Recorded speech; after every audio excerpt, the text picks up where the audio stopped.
Alright, so we're going to make a natural crawler harness here. Use two different types of thread.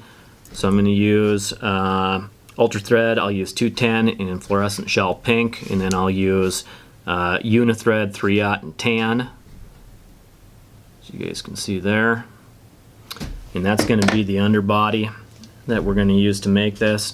Got a BMC hook here, similar to what you guys use on wire worms, sandworm worms.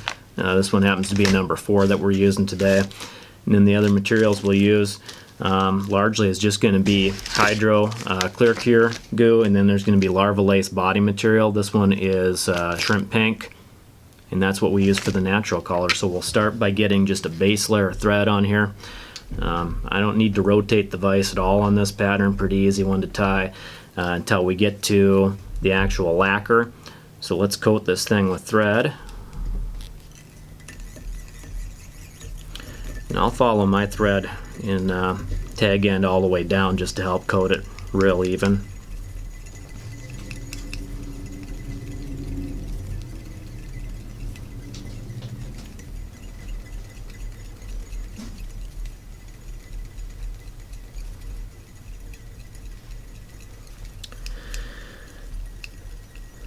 Purpose of this Unithread is that it helps kind of absorb the color of the lacquer as opposed to some of the other ones like Ultra Thread.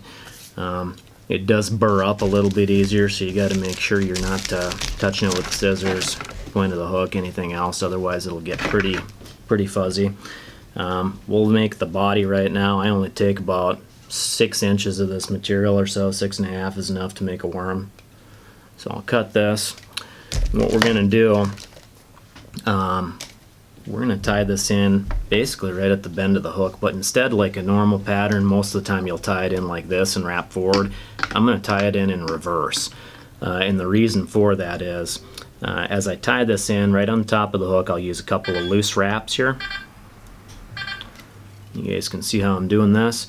And it has to be loose at the very top of it, because what I end up doing as I secure this onto the hook, you'll see that I'll make a tapered cut down,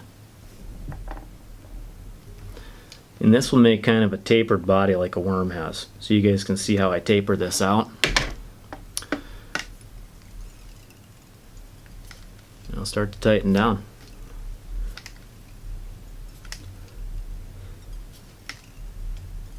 The thread will color as I hit it with the lacquer, so what I'm going to do is just make a good thorough coat.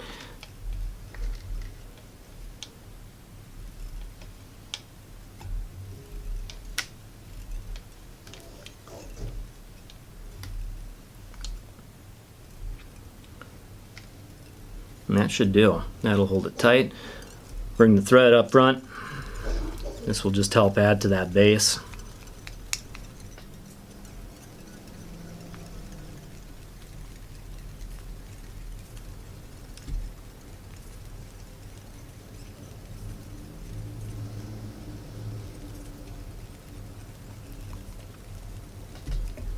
Okay, I'm going to tie this off now.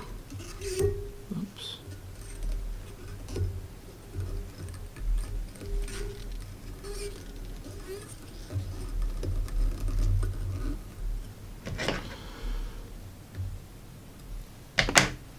And we'll get back to that in just a minute.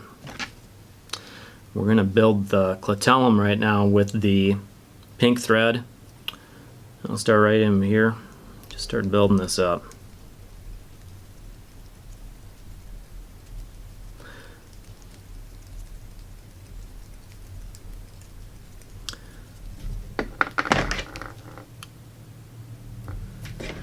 And I'm not afraid to build this up relatively high, because when you see the finished fly or the finished product, you'll see that the pink section, the clitellum of the worm, it's raised up. It's swollen up a little bit in comparison to the rest of the body.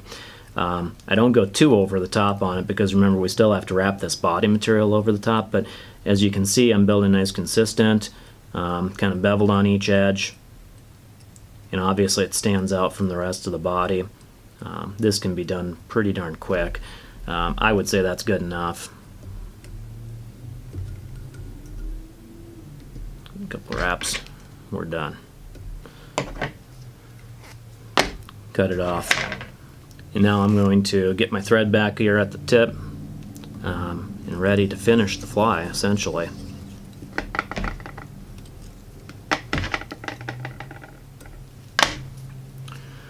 So at this point, all I have left to do is just wrap the body material forward. And what I'll do on this is I tighten it down fairly tight. I mean, it's taut, as you guys can see where the wraps start. And what I'll do is as I make my way wrap over wrap right next to each other, I don't go over the top, they're just side by side. You got to leave it loose enough so when you guys hit the hydro on here at the end, you got enough room so it can penetrate just a touch. I don't leave any space, but they're relatively loose, finger tight. And as I get towards the thread clitellum here, what I'll end up doing is this. So you can see how this is relatively tight right now. And what I'm going to do is this. I end up usually holding my fingertips. I make this pretty loose and I need to hold it down. This helps it kind of extend past, like you can see right now as I build it up, how this actually starts to bulge. So I make this looser. And then once you can see how I'm holding it back. Now I'll start to tighten up again just like I did on this portion of the fly. A few more wraps, and the tightness I apply here and here will keep this from unraveling. It's not going to be loose. You can push it up if you need to, but really you can see that this stuff's tacky enough. It'll stick to the thread body. Give it one more wrap, nice and tight. Anchor it down. Just want to make double sure I don't give it a snip and lose my whole body here, so give him a cut.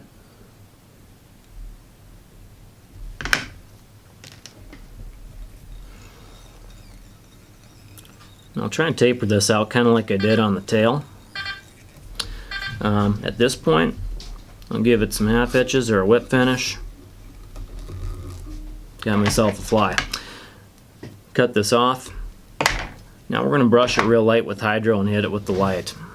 In this, I would tell you on this pattern, probably the old adage less is more is going to apply. I'll hit it with just enough on the brush here. Make sure I'm coating not only the thread head but also the butt of it where we applied the first cut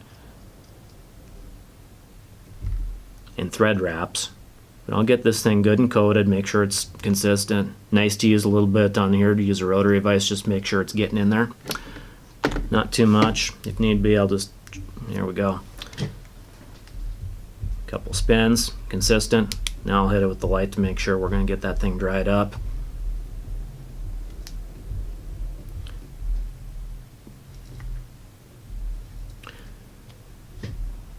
I think that'll do. Now I've got a really good worm pattern. It's translucent.